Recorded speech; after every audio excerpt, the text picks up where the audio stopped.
ഈശോയാകുന്ന സുഹൃത്ത് അത് അത്ഭുതകരമായ സത്യമാണ്.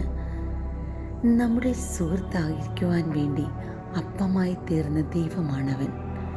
ഈശോയെ സുഹൃത്ത് എന്ന് വിളിക്കുന്നത് മനുഷ്യരോട് അവൻ കാണിച്ച അത്യന്തം അടുത്ത ബന്ധവും സ്നേഹവും കൊണ്ടാണ്.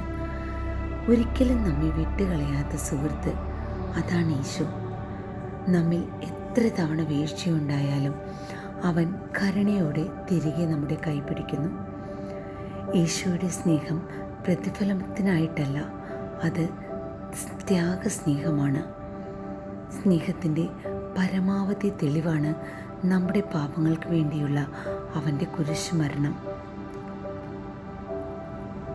നമ്മുടെ ഹൃദയത്തിലെ ആഴത്തിലുള്ള വേദനയും സന്തോഷവും മറ്റാരും മനസ്സിലാക്കാതിരിക്കുമ്പോൾ ഈശോ നമ്മെ മനസ്സിലാക്കുന്നു. പ്രാർത്ഥനയിലൂടെ അവനോട് സംസാരിക്കുമ്പോൾ അവൻ കേൾക്കുകയും ആശ്വസിപ്പിക്കുകയും ചെയ്യുന്നു. നമ്മെ സത്യത്തിലേക്ക് നയിക്കുന്ന സുഹൃത്താണ് ഈശോ.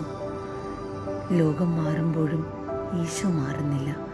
അവൻ ഇന്നും നാളെയും ഒരുപോലെ നമുക്കൊപ്പമുള്ള നിത്യസുഹൃത്താണ്.